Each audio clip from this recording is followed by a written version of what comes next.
শুরুতে ছিলেন পিছনের সারিতে, তারপর ৩৭ নম্বর মামলা যখন এগিয়ে এলো তখন চলে এলেন একেবারে সামনের সারিতে।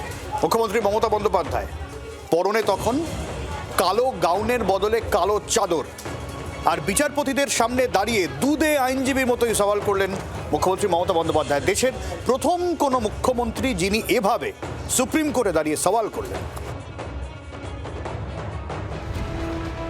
সকাল থেকে এই পোস্টার ছয়লাভ হয়ে গিয়েছিল সোশ্যাল মিডিয়ায়। দেশের প্রথম কোনো মুখ্যমন্ত্রী সুপ্রিম কোর্টে সওয়াল করবেন এমন প্রচার করা হতে থাকে তৃণমূলের আইটি সেলের তরফ থেকে। বেলা বাড়তেই সেই ছবি দেখা গেল। এসআইআর রাজনীতির ময়দান মোড় যেন ঘুরিয়ে দিলেন তৃণমূল নেত্রী। একজন মুখ্যমন্ত্রী রাজ্যের হয়ে দেশের শীর্ষ আদালতে সওয়াল করছেন, এমন নজির প্রথম গড়লেন মমতা বন্দ্যোপাধ্যায়। এই যে মমতা বন্দ্যোপাধ্যায় সুপ্রিম কোর্টে গেলেন এবং একজন মুখ্যমন্ত্রী যাচ্ছেন, তিনি তার রাজ্যের নাগরিকদের অধিকার রক্ষার জন্য যাচ্ছেন, যেটা বললাম আর্টিকেল 32, এবং বারে বারে বললাম আর্টিকেল 32টা হচ্ছে soul of the Indian constitution. সেই দিক থেকে দেখলে তার একটা ফল তো রয়েছে, কিন্তু আমি আবার বলছি সেটাই যে আদৌ গণতন্ত্র রক্ষার পক্ষে কার্যকরী হবে কিনা সে বিষয়ে কিন্তু আমি এখনো আমার সন্দেহ রয়েছে আর কি এটা। কিন্তু এই মমতা বন্দ্যোপাধ্যায়ের কাজটা তার দলের ক্ষেত্রে, তার নির্বাচনের ক্ষেত্রে অনেক সুদূরপ্রসারী ফল দেবে। মমতা সুপ্রিম সওয়াল এক ধাক্কায় ২৬-এর ভোট রাজনীতির ভোল্টেজকে কয়েক গুণ বাড়িয়ে দিল। দলের সর্বময় নেত্রীর এহেন ভূমিকার পরে কার্যত টগবগ করছে ভোটমুখী তৃণমূল নেতাদের গলায় কার্যত বিজয়োৎসবের উচ্ছ্বাস। ইতিহাস গড়ে দিলেন মাননীয় মুখ্যমন্ত্রী মমতা বন্দ্যোপাধ্যায়। রাজ্য সরকার যা যা অভিযোগ তুলেছেন সেগুলিতে মান্যতা দিয়েছে সুপ্রিম কোর্ট। সুপ্রিম কোর্ট হস্তক্ষেপ করলো, মমতা বন্দ্যোপাধ্যায়ের তোলা যুক্তিতে মান্যতা দিল, এবং এখন উত্তর দেওয়ার সময় খুঁজছে নির্বাচন কমিশন। মাননীয় মুখ্যমন্ত্রীর আজকের সওয়াল ইতিহাস মনে রাখবে। মুখ্যমন্ত্রীর এই সুপ্রিম সওয়ালের জোরদার চর্চা শুরু হয়েছে জাতীয় রাজনীতিতেও। অনেকেরই বক্তব্য, যে 12টি রাজ্যে এসআইআর হচ্ছে তার মধ্যে পশ্চিমবঙ্গ ছাড়াও কেরল, তামিলনাড়ু বিজেপি দলের সরকার। তামিলনাড়ুর শাসক ডিএমকে বা কেরলের শাসক সিপিএমের কোনো নেতা বা নেত্রী এসআইআর বিরোধিতায় মমতার মতো দিল্লি পৌঁছে যাননি।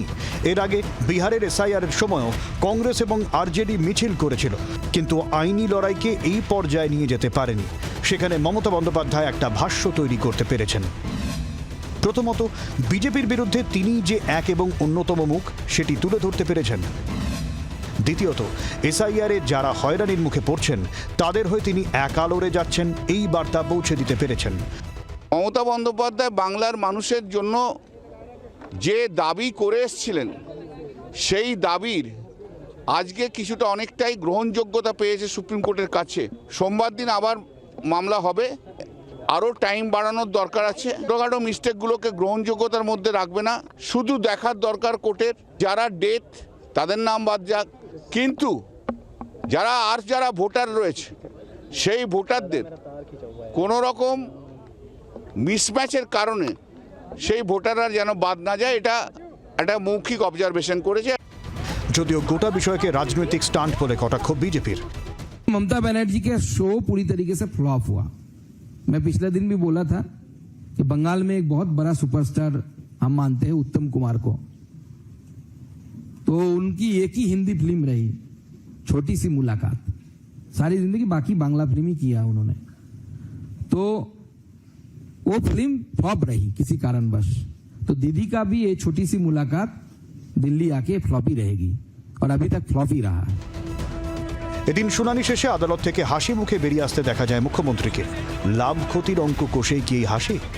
ব্যুরো রিপোর্ট, জি 24 ঘন্টা। বাংলার আওয়াজ, বাঙালির আবেগ, জি 24 ঘন্টা।